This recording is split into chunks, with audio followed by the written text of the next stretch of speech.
you're good. Okay, you've done way scarier than this. Did you marry this sad sexy crazy? No? I know. Loose! What? Cavaliers is loose, grab on.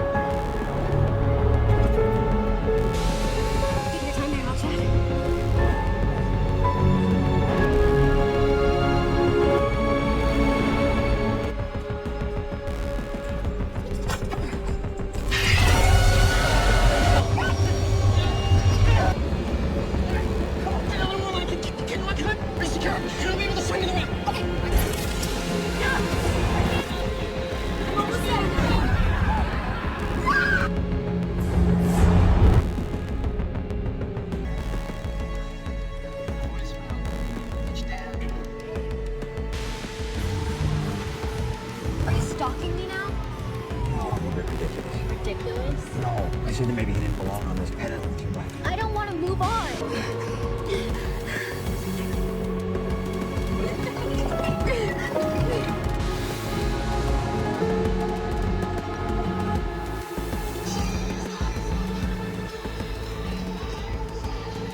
2,000 feet of rusted, screaming steel pierces the blistering Mojave sky, a needle of iron stretching into a void where oxygen thins and mercy evaporates.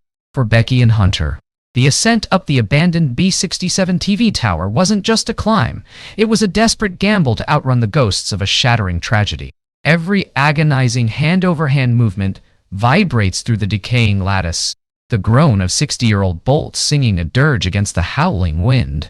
Below them, the earth vanishes into a hazy blur of heat and dust. Above them, a tiny sun-scorched platform offers no sanctuary, only a front-row seat to the abyss. Then, the unthinkable. A sickening crack, the scream of shearing metal. A ladder disintegrates into a rain of jagged shrapnel, leaving nothing but a vertical graveyard and a terrifying reality. Gravity never loses its grip, and the only way out is a plummet into the unknown. Adrenaline turns to ice. Hope dissolves into thin air. This is fall. The wide-angle lens pushes aggressively into the jagged limestone face of the canyon, establishing a staggering sense of verticality that immediately dwarfs the human presence. High-intensity close-ups capture the thermal bloom of the sun striking the rock, while the Sony Venice sensor renders the granular texture of the stone with a raw, unfiltered clarity. Becky's fingers find a microscopic ledge, her grip tightens, and the camera pivots on a tight axis to reveal the terrifying depth of the background. The abyss behind her remains out of focus, a blurred ocean of desert floor that emphasizes her isolation within the frame. This opening sequence utilizes a systematic approach to spatial awareness, placing the protagonist against a structural infrastructure of ancient stone, where any deviation from perfection results in a kinetic catastrophe. Every movement follows a strict logic. The foot seeks purchase, the muscle fibers tingle under the strain, and the resulting stability provides only a temporary reprieve from the constant pull of the earth. The environmental friction of this canyon floor creates a primal atmosphere, where the lighting levels hover at a high noon Kelvin temperature of 5,600 K. This harsh, top-down illumination generates a structural mask across the characters' faces, carving deep shadows into their eye sockets, and highlighting the salt lines of sweat on their brows. Dan moves with a kinetic confidence, his body positioned in the foreground to provide a sense of scale against the massive rock chimney. The camera executes a slow rising crane shot that mirrors the character's upward trajectory, pulling the audience into the physical geometry of the climb. As the lens tilts upward, the sky appears as a blinding, overexposed ceiling, a tangible barrier that offers no escape from the heat. The shadows cast by the outcroppings function as negative space, hiding the potential dangers that lurk within the cracks of the mountain's infrastructure. The narrative tension reaches a critical threshold during a 60-second window that defines the film's scientific and stunt-based foundation. As Dan attempts to bypass a nesting site, the camera shifts into a high-octane handheld mode, tracking the erratic fluttering of a startled bird. The stunt engineering here involves a complex rigging system designed to simulate the sudden loss of tension in a climbing rope. In the real-world production, the actors were secured by thin, high-strength wires that the digital team later removed to ensure a raw, terrifying visual. Dan loses his footing, and the result is a kinetic arc that sends his body swinging away from the rock face. The camera captures this descent from a low-angle perspective, making the fall seem infinite as he plunges toward the lens. The riggers utilized a decelerator system to allow the actor to drop at near-terminal velocity before the safety line caught his weight, creating a tangible jerk that ripples through his entire skeletal structure. This single minute of action deconstructs the physics of a climbing accident with systematic precision. When the bird strikes Dan, his center of gravity shifts outward, overriding his tactical grip on the limestone. The camera follows his hand as it claws at the air, the lens capturing the primal panic in his eyes as the horizon line spins. The sound design complements this visual chaos, replacing the wind with the high-pitched whistle of air rushing past a falling object. The stunt team engineered a pendulum swing where the actor was released from a fixed point, allowed to oscillate violently against the rock. This creates a tangible impact as his body slams into the chimney, the resulting shockwave visible in the way his gear rattles against the stone. The lighting in this moment remains unfiltered, the sun's glare catching the dust kicked up by his boots, turning the air itself into a structural element of the disaster. Following the impact, the camera tightens into a suffocating close-up on Becky's face, capturing the moment her reality fractures. The background depth is completely sacrificed for a shallow depth of field, forcing the viewer to confront the raw grief manifesting in her expression. The panning movement of the lens is slow and deliberate, contrasting with the kinetic violence of the preceding fall. As she looks down at the empty space where Dan once stood, the camera executes a vertigo-inducing dolly zoom, stretching the canyon floor away while the foreground remains static. This visual trick creates a primal sense of nausea, mirroring Becky's internal psychological collapse. The structural mask of the shadows now covers her entirely, symbolizing her transition from a climber to a victim of circumstance. The infrastructure of the mountain, once a challenge to be conquered, now stands as a silent monument to her loss. The scene transitions to a bar months later, where the lighting shifts from the high Kelvin desert sun to a low-intensity, tungsten-heavy 2,800 Kelvin.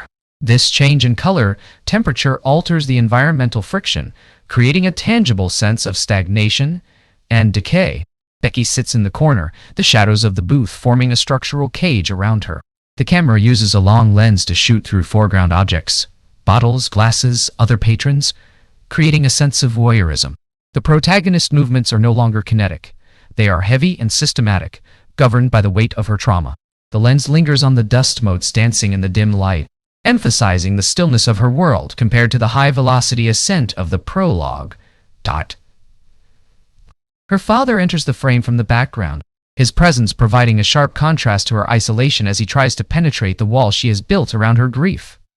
Spatial awareness in this interior scene focuses on the distance between Becky and the door, a visual metaphor for her inability to re-engage with the world. The camera captures the height of the bar stools and the low-hanging lamps, creating a ceiling that feels oppressive and claustrophobic. This is an unfiltered look at the aftermath of a kinetic event, where the resulting fallout is not physical, but emotional. The Sony Venice captures the subtle shifts in her skin tone, revealing the primal exhaustion that has set in. Every frame is composed to show how she has become a ghost within her own life, a structural element of the bar's infrastructure rather than a living, breathing participant. The lighting flickers slightly, a tangible representation of her flickering will to continue, while the background noise of the bar provides a constant, unfiltered hum of a world that has moved on without her. As the chapter concludes, the camera pans to a framed photograph of the trio on the mountain, the glass reflecting the neon sign of the bar. This reflection serves as a structural mask, blurring the past with the present. The lens zooms in until the pixels of the photo become tangible, a raw reminder of the height they once reached. The kinetic energy of the opening has been replaced by a heavy, unfiltered stasis.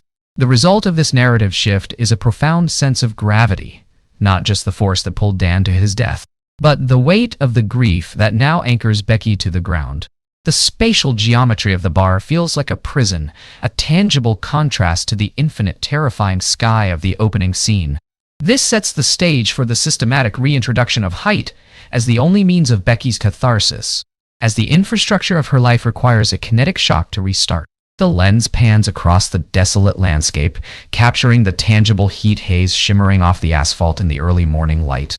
Hunter's truck breaks the horizon line, its motion creating a systematic disturbance in the still desert air. The camera tightens into a high-intensity profile of Becky, her face obscured by the raw glare of the morning sun as she stares out at the nothingness. The lighting here hits a blistering 6,000 K, washing out the mid-tones and leaving only the structural harshness of the Mojave environment.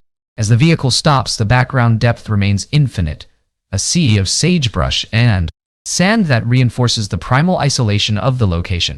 The shadow of the truck provides a brief structural mask for Becky as she steps out, her boots crunching on the unfiltered grit of the roadside, signaling the transition from her internal grief to a kinetic external challenge. The camera executes a slow, ground-level tilt, starting at the base of a rusted perimeter fence and climbing upward until the screen is bisected by the massive iron infrastructure of the B67 TV tower. The lens uses a wide-angle focal length to emphasize the distorted scale of the spire, making the surrounding mountains appear like mere mounds of dirt. The geometry of the tower is a complex grid of cross-braced steel, a systematic arrangement of decay that hums in the rising wind. This infrastructure represents a bygone era of telecommunications, now reduced to a primal skeleton in the sun. Foreground wires cut through the frame, creating a tangible sense of being trapped within a web of wire and rust. The lighting casts long, skeletal shadows across the ground, a structural mask that maps the tower's footprint onto the earth with kinetic precision. This mask shifts as the sun moves, a raw indicator of the passage of time in a place where time has seemingly stopped. The sequence where Becky first places her hand on the rusted ladder rung provides a raw deconstruction of height and danger. The lens tightens into a macro shot of her fingers, the unfiltered texture of flaking rust providing a tangible obstacle to her grip. To achieve this shot, the production utilized a specialized 60-foot tower section erected on the peak of Shadow Mountain, allowing the Sony Venice cameras to capture genuine atmospheric turbulence without the need for artificial wind machines. The stunt engineering involved mounting this rig on a pivot system, ensuring that as the actors climbed, the kinetic sway was authentic to the altitude. The camera pivots from the hand grip to a terrifying point of view. Look straight up the vertical spine of the mast, where the lens captures the systematic repetition of the rungs, disappearing into a vanishing point. This shot was not a digital composite. The actors were physically suspended on high-tension wireworks that allowed them to move with a primal freedom while remaining tethered to the structural integrity of the clifftop rig. The lighting in this 60-second beat remains unfiltered, the sun striking the metal at a low angle to create a kinetic dance of shadows between the rungs. Each step Becky takes is a systematic negotiation with gravity, the camera capturing the way her weight shifts and causes the iron infrastructure to groan under the raw pressure. The result is a tangible sense of peril that overrides any cinematic artifice. As the raw environment of the Mojave Desert provides the unfiltered background depth, by shooting on a real mountaintop, the DP ensured that the background parallax was kinetic and accurate, providing a primal sense of vertigo that a green screen could never replicate. The lens captures the thermal bloom of the sun, reflecting off the metal, a blinding structural reminder of the heat that will eventually become their greatest enemy as they ascend further into the dead air. As the duo begins the systematic climb, the camera shifts to a high-angle God's eye perspective, looking straight down the center of the tower's triangular infrastructure. The resulting image is a primal geometric pattern of steel and air. The background depth is now a dizzying drop to the desert floor, where the truck has shrunk to the size of an insect. The lens captures the kinetic rhythm of their ascent, the alternating movement of hands and feet, creating a tangible pulse against the silence of the desert. Duh. The shadows of the climbers fall across the lattice, adding to the structural mask that defines the tower's interior. Every bolt and rivet is rendered with raw clarity, highlighting the unfiltered neglect of the decommissioned mass. The lighting remains harsh, the high Kelvin levels creating a kinetic contrast between the scorched metal and the dark voids of the tower's core. The result of this systematic ascent is the total erasure of the ground as a safe haven, leaving only the infrastructure as their reality. The camera lens tightens into a high-intensity close-up on Becky's eyes, capturing the erratic dilation of her pupils as she overrides the primal urge to descend. Every flicker of her eyelids is rendered with raw clarity by the Sony Venice sensor, documenting a systematic psychological collapse in real time. In contrast, the camera pans rapidly to Hunter, whose movements are defined by an unfiltered, kinetic confidence. The geometry of the tower creates a sharp, vertical corridor that separates the two women, a structural divide between paralyzing grief and reckless ambition. The lighting, hovering at a blistering 5,800 K, casts a structural mask across their faces. The harsh shadows of the steel lattice work like forensic markings, highlighting Becky's gaunt, tear-streaked cheeks while illuminating the sweat-slicked, tangible excitement on Hunter's brow. This is a study of two divergent survival signatures etched into the infrastructure of a decaying monument. As they progress upward, the spatial awareness of the frame emphasizes the foreground-background depth with terrifying precision. The lens captures the rusted rungs in the immediate foreground, their flaking orange paint, a tangible reminder of the tower's neglect. Behind this, the midground is occupied by the characters' straining bodies, while the background consists of a 2,000-foot drop that the camera keeps in sickeningly sharp focus. This lack of bokeh forces the viewer to confront the raw reality of the altitude. Hunter's character is frequently framed from a low angle, looking upward to accentuate her dominance over the environment, while Becky is often shot from a high angle, making her look small and fragile against the overwhelming infrastructure of the B67. The unfiltered desert sun provides a constant kinetic pressure, a tangible weight that defines their physical exhaustion. The narrative reaches a point of horizontal inflation during a 60-second window where Hunter decides to perform a stunt for her digital audience. A scene that deconstructs the limits of real-world stunt engineering. Camera tracks Hunter as she hooks her legs into the ladder and leans backward into the abyss, her body forming a kinetic arc over the 2,000-foot drop. In reality, this sequence was filmed on the 60-foot rig atop Shadow Mountain, where the tangible wind speeds reached up to 30 miles per hour, providing an unfiltered atmosphere of danger. The engineering behind this beat involved a systematic double-wire harness system hidden beneath the actor's clothing, which allowed Virginia Gardner to lean into the void with raw vulnerability. The rigger's winch was synchronized with the camera crane's movement, ensuring that as the lens plunged toward the earth, the actor remained anchored to the structural integrity of the rig. The Sony Venice camera was mounted on a specialized gyro-stabilized head, capturing the high-velocity vibration of the tower as the wind hammered the infrastructure. This 60-second sequence represents a masterclass in kinetic staging. The camera executes a 360-degree orbit around Hunter, capturing the horizon line as it spins in the background. This orbital move provides a primal sense of disorientation, stripping away the viewer's sense of up and down. The stunt team utilized a fail-safe tension line that would automatically retract if the actor's center of gravity shifted beyond a specific structural threshold. This technology allowed for an unfiltered performance, where the terror on Grace Caroline Currey's face in the background, as she watches her friend dangle, is a raw, authentic reaction to the tangible height. The result is a high-octane visual that bridges the gap between cinematic artifice and primal physics. Following this stunt, the camera tightens back onto Becky, whose systematic checking of her harness provides a tangible contrast to Hunter's recklessness. The lens captures the raw tremor in her hands, a kinetic manifestation of her PTSD. The structural mask of the tower's shadows now seems to swallow her, the geometry of the steel forming a cage that mirrors her mental state. The lighting shifts as a cloud passes, briefly lowering the Kelvin levels and casting a cold, unfiltered gray over the scene. This shift in environmental friction underscores the volatility of their situation. They are not just fighting the infrastructure, but the very air around them. The background depth remains a constant, silent predator.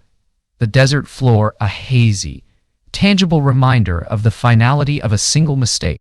The character anatomy is further explored through the lens focus on their equipment. Hunter's drone, a piece of modern infrastructure, sits in the foreground, a tangible link to the world they left behind. The camera uses a macro lens to capture the systematic whirring of its gimbal, a kinetic promise of rescue that will eventually turn into a primal disappointment. Becky's water bottle, nearly empty, is framed with a shallow depth of field to emphasize its dwindling importance as a survival resource. The result of this framing is a systematic documentation of their diminishing odds. Every camera move, from the sweeping wide shots to the suffocating close-ups, is designed to highlight the structural imbalance between the two climbers. Hunter is the kinetic force, moving forward without regard for the raw consequences, while Becky is the anchor, struggling to reconcile her primal fear with the systematic necessity of the climb. As the climb nears the 1,800-foot mark, the camera captures the unfiltered fatigue in their movements. The lens pans across the surface of the steel, documenting the systematic oxidation that has turned the infrastructure into a brittle, tangible hazard. The lighting remains harsh, the high-intensity sun creating a kinetic glare that forces the characters to squint, their faces tightening in masks of primal endurance. The spatial awareness in these frames focuses on the narrowing diameter of the tower. The infrastructure is shrinking, forcing the characters into a tighter, more dangerous geometry. The foreground rungs are now thinner, the background depth more absolute. This is the ultimate structural mask, a place where the characters' identities are stripped away, leaving only the raw instinct to survive. The chapter concludes with a slow-motion shot of a single bolt vibrating within its socket, its kinetic rattle a tangible warning of the impending structural failure. The lens captures the microscopic dust shaking loose, the unfiltered sound of metal on metal echoing through the desert air. The camera then pivots back to Becky and Hunter, who are oblivious to this systematic breakdown. They are framed against the setting sun, their silhouettes creating a final, structural mask against the burning sky.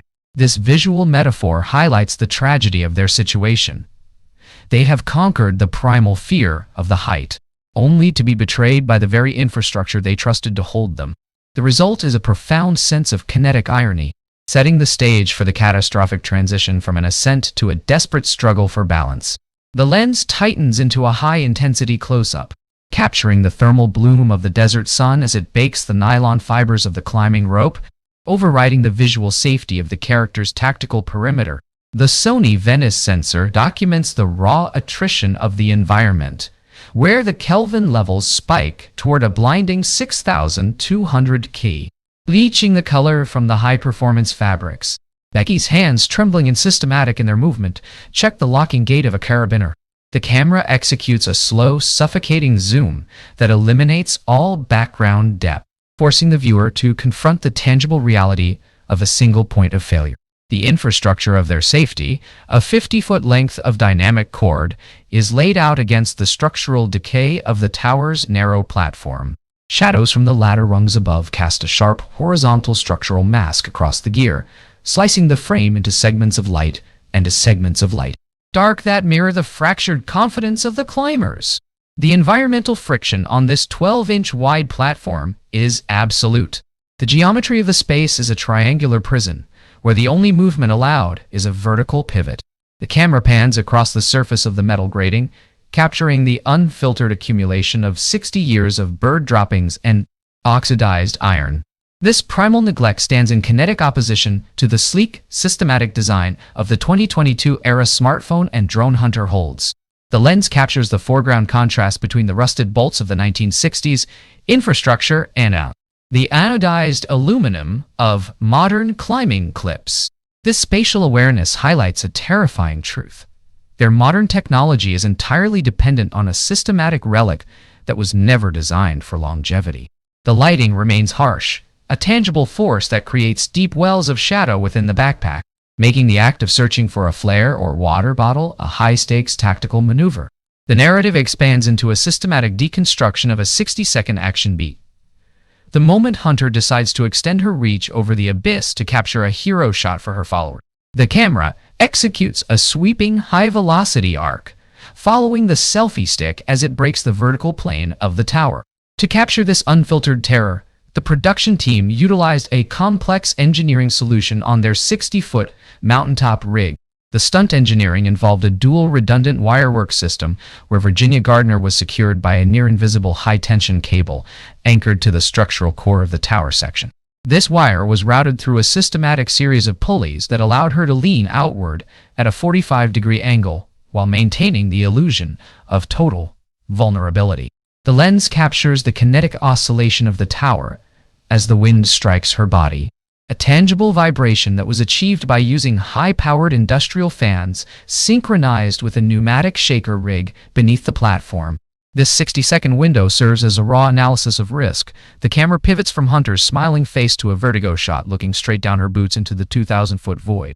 The stunt riggers employed a specialized descender brake that would engage instantly if the primary wire lost tension, providing a systematic safety net that allowed the actor to perform with primal intensity.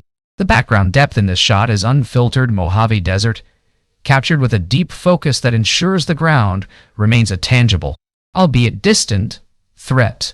By using a techno-jib crane, the camera was able to mimic the flight path of a drone, orbiting the characters to emphasize their isolation within the sky's infrastructure. The resulting footage is a kinetic testament to the structural integrity of the stunt rig, where every shudder of the metal and every snap of the rope is a tangible result of real-world physics acting upon the actors. The lighting at this altitude is unfiltered. The sun, striking the lens to create a series of anamorphic flares that act as a kinetic bridge between the viewer and the blinding reality of the height. Following this beat, the camera lens tightens once more, capturing the raw texture of the rope as it is looped around a rusted structural member. The subject secures the knot against the iron, resulting in a temporary sense of security. However, the spatial awareness of the frame reveals the foreground rope is fraying against a jagged edge of the ladder. This kinetic friction is documented with a macro lens, showing the individual strands of nylon snapping under the raw tension. The lighting creates a structural mask that hides the severity of the fraying from the characters, but leaves it unfiltered for the audience. The background depth remains a hazy, heat-distorted blur, emphasizing that the only thing keeping them from the primal pull of gravity is this systematic arrangement of gear. Every movement is now a negotiation with the infrastructure of the tower, which groans in a kinetic protest against their weight. The gear check concludes with a systematic audit of their remaining resources. The lens pans across the interior of the bag, documenting the primal scarcity: one drone, one water bottle, and a handful of ineffective tools.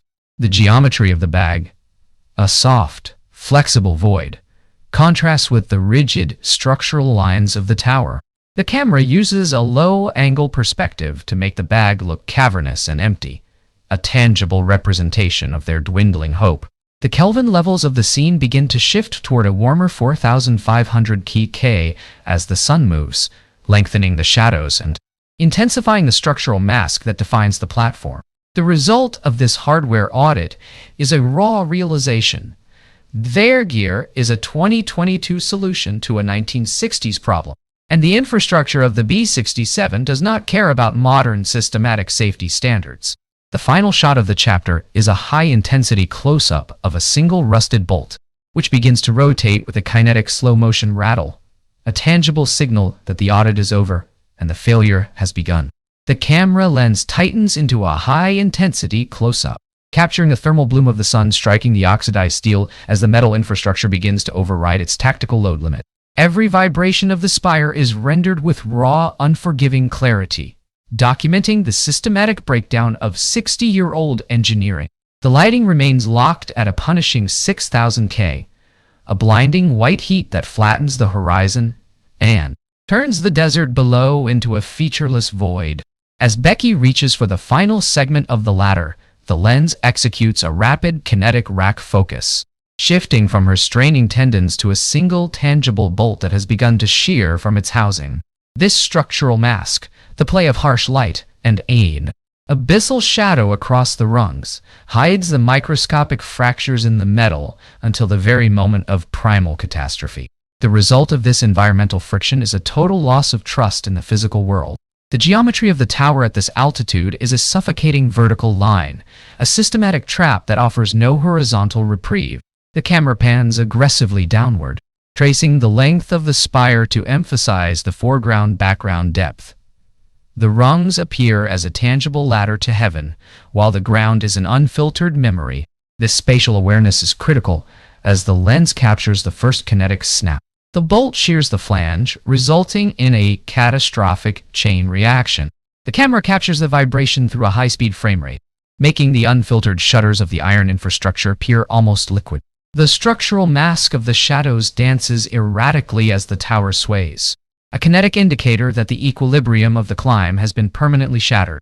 The narrative now enters a state of horizontal inflation, deconstructing the 60-second window of the ladder's total collapse with forensic precision. The lens captures the raw terror of the shear point. To film this unfiltered nightmare, the production team utilized a complex stunt engineering solution involving a 60-foot breakaway section of the tower mounted on the edge of a cliff in the Mojave. The stunt engineering involved a systematic ratchet and release rig, where the ladder was held by high-tension electromagnetic locks. When the locks were disengaged, the steel segments dropped in a kinetic sequence, guided by hidden internal rails to ensure the safety of the actors while maintaining the tangible appearance of a freefall. The actors, Grace Caroline Currey and Virginia Gardner, were secured by ultra-thin, high-strength wireworks that allowed them to plummet several feet before a systematic soft-stop hydraulic braked their descent. This 60-second beat is a masterpiece of kinetic staging. The camera executes a downward tilting plunge, following a single falling rung as it strikes the lower infrastructure, creating a shower of raw rust and sparks. The stunt team used pre-scored metal rungs that would fragment upon impact, providing a tangible sense of destruction that a digital overlay could never replicate. The lens captures the high-velocity vibration of the wires as they take the weight of the actors, a kinetic jerk that ripples through their bodies with primal force. The sound of the wind is replaced by the unfiltered scream of metal tearing against metal. By using a pursuit arm camera rig, the DP was able to orbit the falling ladder in midair, providing a spatial awareness that places the viewer inside the structural failure. The result is a high-octane sequence where the unfiltered physics of gravity are the primary antagonist, and the structural integrity of the rig is the only thing preventing a real-world tragedy. As the ladder disintegrates into the abyss, the camera lens tightens back onto Becky's hands. The subject grips the rope, resulting in a raw, bone-jarring halt. The lens captures the kinetic energy as it travels from the rope through her shoulders, the Sony Venice sensor documenting the tangible strain on her joints. The background depth is now a terrifying blur of falling debris, the ladder's segments shrinking into the haze like unfiltered shrapnel. The lighting creates a new structural mask. The dust kicked up by the collapse catches the 6,000 Kc sun, creating a blinding veil that separates the survivors from the world below. This spatial geometry is now redefined. There is no longer an infrastructure for descent, only the primal reality of the platform and the rope. But the camera executes a slow, dizzying 360-degree pan around the top of the tower, documenting the unfiltered isolation of the two women. The background depth is staggering, a 360-degree horizon that offers no sanctuary. The lens captures the tangible absence of the ladder, a raw black void where the systematic path once existed. The Kelvin levels begin to fluctuate as the dust settles, the light turning a more primal golden hue that casts long, structural shadows across the small platform. The spatial awareness in this moment is focused on the point of no return. The camera looks straight down the center of the tower's spine, where the lens captures the unfiltered distance between the platform and the first surviving rung, hundreds of feet below. The infrastructure has failed, and the result is a kinetic stalemate between the survivors and the sky. The chapter concludes with a systematic audit of the damage. The camera pans across the sheared bolts and the raw, jagged edges of the remaining steel. The lens captures the kinetic swinging of the rope, the only tangible link left between the two characters. The subject pulls the rope, resulting in a kinetic recovery of Becky. The lighting remains unfiltered and harsh, highlighting the primal fear etched into their faces. The structural mask of the tower is now a cage, a systematic reminder that the height they conquered has now become their executioner. As the camera zooms out to a wide shot, the tower looks like a needle in a haystack of sand, a raw and lonely infrastructure that stands as a monument to their mistake. The final shot is a high-intensity close-up of Becky's face as she looks down, the lens capturing the unfiltered realization that the kinetic journey up has ended, and the systematic struggle to survive has begun. The transition from the kinetic collapse of the ladder to the static isolation of the platform necessitates a forensic deconstruction of the hardware used to record this biological distress. The Sony Venice sensor serves as the primary diagnostic tool, capturing data at a 6K resolution to maintain a high-fidelity blueprint of the Mojave's environmental friction. Operating in an environment where the thermal load frequently exceeds 110 degrees Fahrenheit, the camera's internal cooling pipeline was pushed to a critical metric. DP McGregor calibrated the sensor to leverage its dual-base ISO, specifically utilizing the 25.0 ISO setting during the transition into the low-light blue hour to minimize noise in the underexposed shadows of the tower's infrastructure. On the X and Y axes, the sun functions as a high-intensity radiation source, outputting a Kelvin scale reading that fluctuates between 5,600 Kelvin and 6,500 Kelvin. This creates a specular glint off the rusted steel that can cause optical distortion if not managed by high-quality end filters. The Sony Venice's internal ND system allowed the production to maintain a consistent depth of field, keeping the biological assets in sharp focus while the background desert floor remained a blurred, distant gravitational constraint. The camera was often positioned on a lens axis that looked directly into the solar flare, testing the chromatic saturation limits of the sensor. This directorial logic was intended to simulate the disorientation felt by biological assets under extreme heat stress, turning the optical hardware into a surrogate for the character's failing synaptic response. The physical placement of the camera on the Z-axis, suspended 2,000 feet in the simulated void, required a custom-built crane system. This hardware allowed the lens to orbit the platform, documenting the lack of any lateral escape route. The data-rich files from the Venice sensor provided the post-production pipeline with enough dynamic range to recover detail in the blown-out highlights of the sky, ensuring that the volumetric haze of the desert was rendered as a tangible, suffocating infrastructure rather than a digital clipping error. To emphasize the verticality of the B67 infrastructure, the production utilized Panavision Primo anamorphic lenses. This choice introduced a specific optical distortion that compressed the 2.39:1 aspect ratio, a metric designed to maximize the horizontal field of view while paradoxically highlighting the vertical isolation of the assets. The anamorphic glass creates a unique lens axis flare and oval-shaped bokeh that signals a departure from standard spherical logic. By framing the tower as a thin silver needle on the Y-axis against a massive horizontal desert on the X-axis, the lenses provide a diagnostic look at the scale of the survival challenge. The focal length choices remained largely consistent, wide enough to capture the infrastructure's geometry but long enough to isolate the biological assets' internal programming as they process their terminal error. At the edges of the anamorphic glass, a subtle chromatic aberration occurs, a diagnostic sign of the lens' physical limits. This optical distortion mirrors the fracturing logical engine of Becky, whose cognitive load is reaching its maximum capacity. Director Scott Mann utilized these lenses to avoid the closed-in feel of a standard thriller, opting instead for an expansive void that offers no place for the biological assets to hide from the sun's thermal load. Spatial awareness is heightened through the use of foreground elements, rusted bolts, frayed rope fibers that occupy the immediate Z-axis. The anamorphic depth of field is shallower than spherical counterparts, meaning that while a hand on a rung is in sharp focus, the partner standing just 3 feet away begins to dissolve into a volumetric haze. This creates a psychological partition between the assets, emphasizing that in this architecture, survival is an individual diagnostic rather than a shared system state. The logistical blueprint for Fall rejected the use of a pressurized studio environment or a green screen pipeline. Instead, the production hardware was moved to the summit of Shadow Mountain.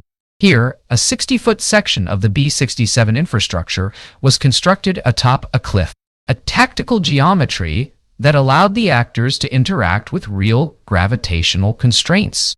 This rig was engineered to withstand a wind loading metric of 40-50 miles per hour, creating a tangible friction that would be impossible to simulate via digital displacement.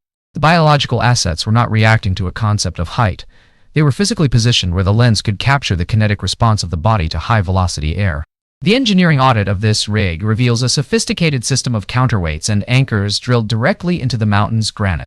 The wirework involved a high-tension pipeline that ran parallel to the tower's spine, allowing for a kinetic vector where an actor could slip and fall without striking the mountain's infrastructure. Director Scott Mann insisted on this practical hardware to ensure the biological fallout, the involuntary trembling, and the skin tone changes in the actors remained unfiltered.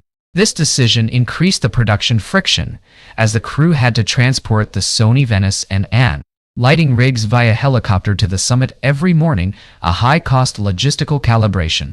On the Z-axis, the 60-foot rig provided enough height to allow for parallax displacement. Parallax displacement. This means that as the camera moves, the relationship between the foreground tower and the background desert floor shifts in a way that is mathematically consistent with real-world physics. If this had been shot on a soundstage, the lack of background displacement would have alerted the viewer's internal logical engine to the artifice. By using the mountain as a natural tripod, the production achieved a level of calibration that makes the terminal height of 2,000 feet a tangible reality for the audience's synaptic response. As the system state of the biological assets transitions from active to critical, the forensic deconstruction must analyze the physiological fallout of the Mojave's thermal load. At an altitude of 2,000 feet, the wind chill factor is negated by the high-intensity solar radiation, leading to an accelerated fluid displacement within the human body. The forensic audit of Becky and Hunter's condition reveals a rapid decline in cognitive load. Dehydration triggers a terminal error in the brain's logic centers, leading to the first signs of synaptic failure, hallucinations, and decreased motor control. The physics of sweat evaporation in a low humidity, high-velocity environment means the assets are losing moisture faster than their internal programming can signal thirst. This is a ballistic trajectory toward organ failure. The lens captures the physical evidence of this: the cracking of the lips, the sunken eye sockets, and the loss of skin elasticity. The kinetic vector of their movements slows down as the muscular infrastructure lacks the necessary sodium-potassium balance to fire synaptic commands effectively. The biological asset's internal logical engine begins to prioritize survival over morality. This is the primal pivot.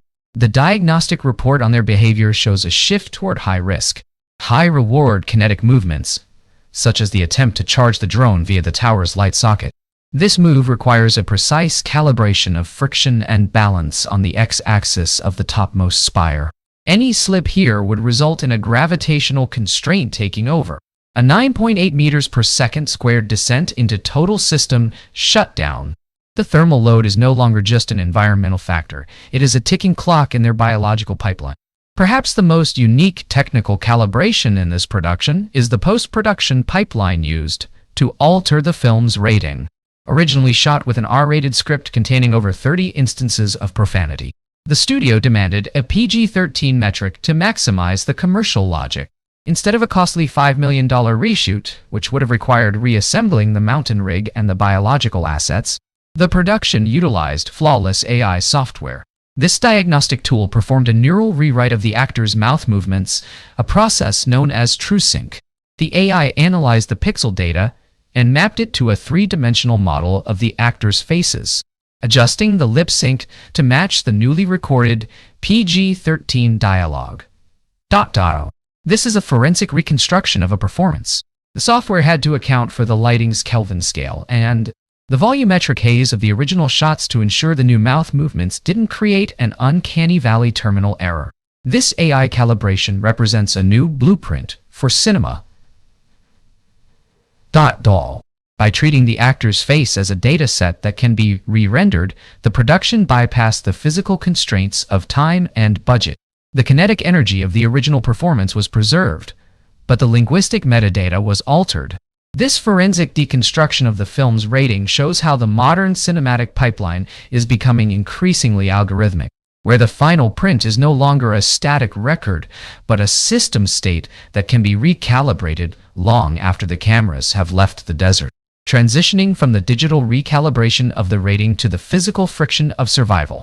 The audit focuses on the hardware failure during the backpack retrieval sequence. The tactical geometry places a set on the z-axis of the 12-inch platform, while asset B initiates a kinetic vector downward.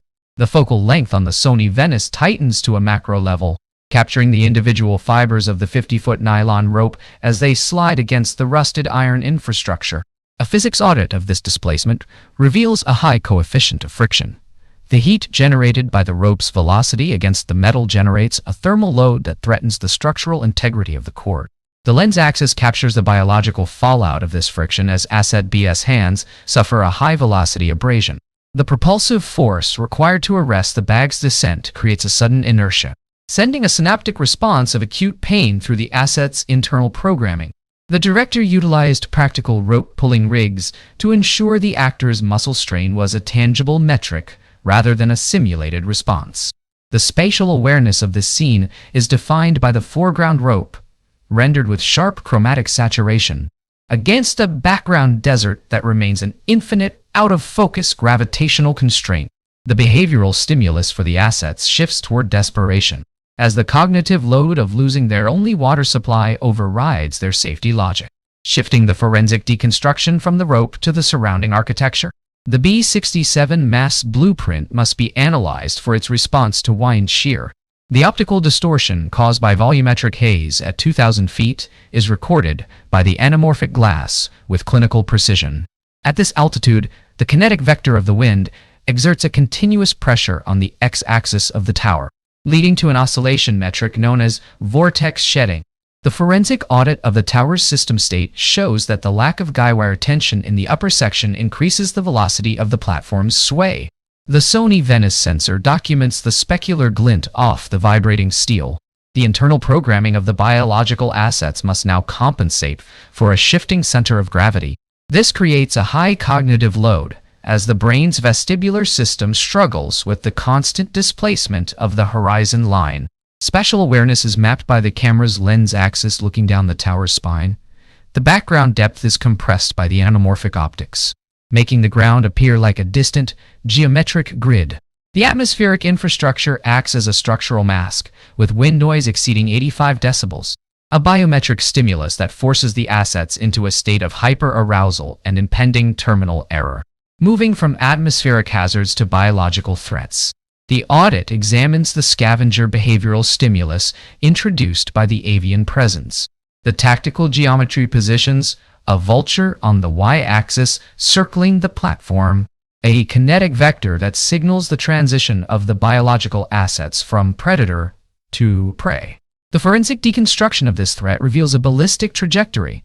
The vulture's descent is not a random movement, but a calculated diagnostic of the asset's failing system state. The optics capture the specular glint of the bird's eye, a high-fidelity detail rendered by the 6K sensor. The biological fallout here is psychological. The synaptic response to being watched by a scavenger triggers a terminal error in asset B's emotional regulation. Spatial awareness in the frame places the vulture in the foreground, its wingspan creating a structural mask over the assets in the background. The director's logic insisted on using real scavenger assets for specific close-ups, increasing the tangible friction on set. The internal programming of the assets begins to fracture as they realize they are being audited by nature for their caloric value. This represents a critical pivot in the survival blueprint, where the gravitational constraint is no longer the only terminal factor. The biological infrastructure of the desert is now actively attempting to initiate a system shutdown. As the mission clock progresses, the Kelvin scale of the Mojave environment undergoes a radical calibration, transitioning from the 6,000 Kelvin of high noon to a warmer 4,500 Kelvin during the golden hour. The optical architecture of the film shifts. The lens axis now captures a high-intensity chromatic saturation, where the rusted iron of the tower takes on a deep amber hue. This lighting change serves as a structural mask, lengthening the shadows on the z-axis and obscuring the tactical geometry of the platform. The depth of field remains shallow, isolating the biological assets against a sky that is transitioning from a blue volumetric haze to a high-contrast orange. This optic shift increases the cognitive load on the assets, as the specular glint of the setting sun causes temporary blindness and optical distortion. The production hardware was pushed to its limits during this window, utilizing the internal ND pipeline to manage the rapid displacement of light levels. The director's logic here was to utilize the beauty of the light as a counterpoint to the survival diagnostic. Spatial awareness is defined by the silhouette of the tower's infrastructure against the horizon. The background depth is now a dark, unreadable void, reinforcing the terminal isolation of the assets. The synaptic response to the approaching darkness is one of primal dread, as the thermal load of the day begins to dissipate, leading to a new atmospheric infrastructure: the desert cold. The final diagnostic for this sector focuses on the stunt engineering blueprint and the displacement of risk between the actors and the professional assets. The 60-foot tower rig on Shadow Mountain provided the tactical geometry for this audit. The forensic deconstruction of the wirework reveals a high-tension pipeline that allowed for kinetic vectors of extreme violence without causing a total system failure of the biological assets. For the scene where Asset hangs from the platform by a single hand, the stunt engineering utilized a pivoting arm rig hidden behind the tower's architecture. The Sony Venice captures the tangible fallout of this hardware: the red marks of the harness, the sweat-slicked palms, and the high-velocity vibration of the wires. Director Scott Mann noted that the professional stunt assets performed the high-inertia falls, while the biological assets were responsible for the high-intensity close-ups where cognitive load and facial synaptic responses were paramount. Spatial awareness is maintained by keeping the camera on a constant lens axis with the tower's spine, ensuring the ground remains a tangible threat. This calibration of practical effects and digital wire removal ensures the internal programming of the audience accepts the velocity of the action as a physical metric. Moving from the physical displacement of the stunt rigs to the electromagnetic constraints of the tower, the forensic audit focuses on the RF interference within the B67's tactical geometry. The infrastructure of the television mast acts as a partial Faraday cage, creating a diagnostic failure for any mobile hardware. Asset attempts to initiate a signal uplink by positioning the communication hardware on the z-axis, dropping it within a shoe to bypass the 2,000-foot gap dot. The physics audit of this kinetic vector reveals a ballistic trajectory where the shoe's padding is intended to mitigate the propulsive force upon impact. The Sony Venice sensor captures the specular glint of the smartphone screen as it descends, utilizing a high focal length to track the object against the volumetric haze. The biological assets understand that the signal-to-noise ratio at the tower's peak is a terminal error. The internal programming of the assets must calculate the friction of the wind against the shoe's surface area to predict the landing zone.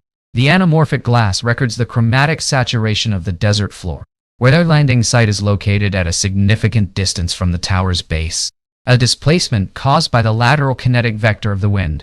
The forensic deconstruction of the survival blueprint requires a comparison with the architectural entrapment seen in other case studies. While subterranean entrapments focus on horizontal logic, this tower utilizes a vertical infrastructure that offers no physical grounding. The Sony Venice's high dynamic range allows for a diagnostic comparison of the Kelvin scale. Where other films utilize cold, underexposed shadows, this environment is defined by a high thermal load and unfiltered solar radiation. The cognitive load on Asset mirrors the synaptic response of historical survivors. Yet, the gravitational constraint introduces a secondary ballistic threat. The tactical geometry of the tower prevents the Asset from utilizing any leverage, a metric that was a primary hardware advantage in other scenarios. The director's logic for the B67 was to create a blueprint of infinite exposure, where the structural mask of the tower is too thin to provide sanctuary. This spatial awareness, the contrast between suffocating walls and an agoraphobic sky, highlights the terminal errors of different biological environments. The survival pipeline shifts toward a comparison with maritime predatory architectures, In those diagnostics, the biological asset is trapped on an offshore infrastructure surrounded by a high-velocity predator. The B67 platform functions as an aerial buoy, with the vultures serving as the scavenger kinetic vector. The Sony Venice sensor captures the volumetric haze of ocean spray in one and dust-saturated air in the other, both serving as an optical distortion that complicates the asset's internal programming. The forensic deconstruction reveals that the behavioral stimulus is driven by a ticking clock, environmental changes, or dehydration. The tactical geometry of a buoy and the platform are nearly identical on the X and Y axes, providing a limited radius for movement. However, the ballistic trajectory of a marine attack is governed by fluid dynamics, while the vulture's strike is a kinetic vector influenced by air current friction. The diagnostic report on the asset's synaptic response shows a transition from tactical logic to primal defense as the predatory presence narrows the spatial awareness of their environment. Analyzing the hardware logic of the drone reveals a critical system state failure. The mission blueprint requires the asset to navigate the drone from the platform to a distant location. A physics audit of the drone's propulsive force shows that the LiPo battery's internal programming is compromised by the thermal load and high-velocity wind shear. The Sony Venice captures the specular glint of the drone's rotors, utilizing a shallow depth of field to isolate the hardware against the volumetric haze. The internal programming of Asset B attempts to recalibrate the drone's flight path to account for the gravitational constraint. However, the forensic deconstruction of the drone's telemetry indicates a terminal error. The lift-to-weight ratio is insufficient to maintain a stable kinetic vector when the battery voltage drops below a critical metric. The synaptic response of the assets as the drone is destroyed represents a total system shutdown of their primary rescue pipeline, a diagnostic indicator that their biological fallout is now irreversible. The psychological audit of asset reveals a fracturing of the internal logical engine, leading to a catastrophic cognitive load. The forensic deconstruction of the Hunter twist shows that asset B's presence on the platform was a neural projection, a synaptic response to the trauma of the backpack retrieval failure.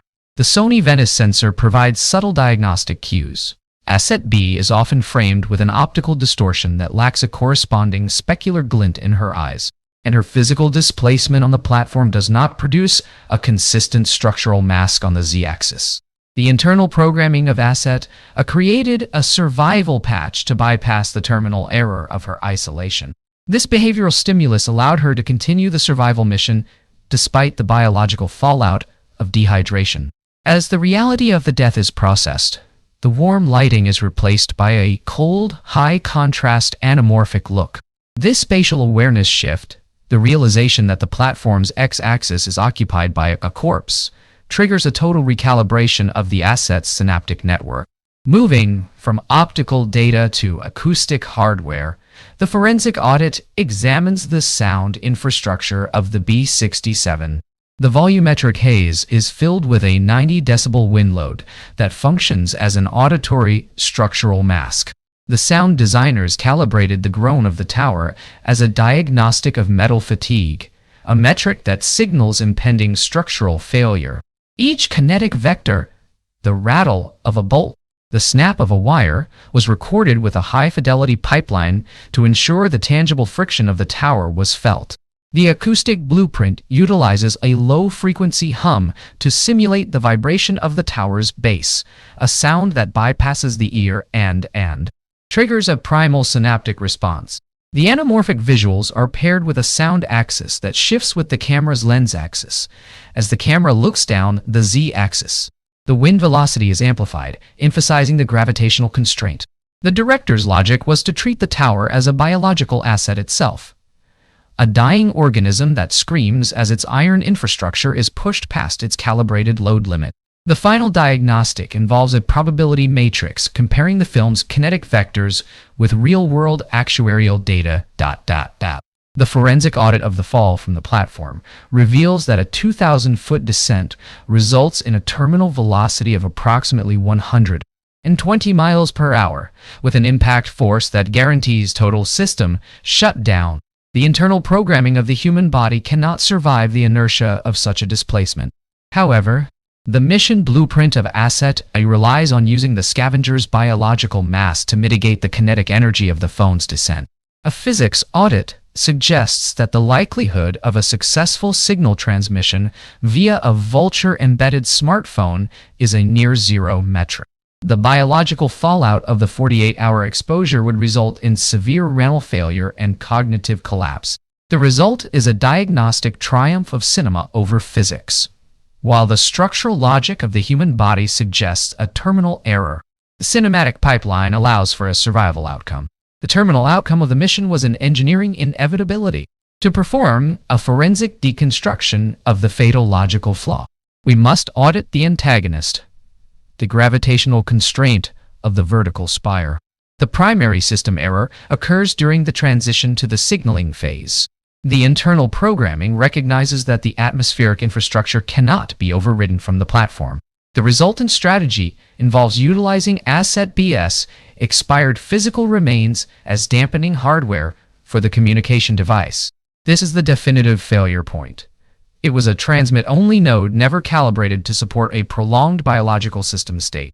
A physics audit reveals a high-velocity ballistic trajectory where the impact attenuation provided by biological mass is mathematically insufficient. The fatal flaw is the assumption that the soft tissue architecture of a scavenger can sufficiently mitigate a 120 mile/hour trajectory. The assets attempted to solve a high-altitude engineering problem with low-fidelity survival logic, resulting in a 100% casualty rate for Asset B. The final frame serves as ocular proof of the mission's cost. The camera executes a lateral displacement, pulling away from the ground-level recovery site. The lighting calibration has shifted to a cold, clinical 3200 Kelvin, dominated by artificial strobes. This change in the Kelvin scale signals the initiation of the forensic phase. Asset A is framed in a state of total depletion. The Sony Venice sensor captures the specular glint of emergency hardware, contrasting with the raw skin of the asset. Ocular evidence proves that Asset B had no shadow matching with the tower's infrastructure during the third act. While the sun was at a 45-degree angle, Asset A cast a definitive shadow, while Asset B's projection lacked geometric occlusion. This proves the system state of Hunter was terminal earlier than perceived. Becky's gaze indicates a residual trauma pattern. Her internal programming has not transitioned back to ground-level logic. She remains a corrupted file, her synaptic responses still calibrated for high-altitude friction. The legacy of this production within the industrial infrastructure of cinema is defined by its recalibration of the action blueprint. It proved that a high-concept survival diagnostic could be executed if the tactical geometry of the set was sufficiently punishing. The film changed the cinematic pipeline by demonstrating the efficacy of AI-driven recalibration and true-size rig architecture. It moved the genre back toward tangible friction, where the environment is the primary kinetic force. This represents a definitive shift toward a more clinical, forensic style of action, where the physics of the room are the main script elements. The final biological fallout for Becky is a state of terminal corruption. As a depleted asset, her story does not end with a restoration of her original system state. The price paid was the total erasure of her pre-trauma programming. She is now a residual asset, a biological entity that exists only as a resultant of the tower's friction. The forensic report concludes that while the mission was a success, the corrupted file of her psyche can never be restored. She is, and will forever be, a product of the 2000-foot void.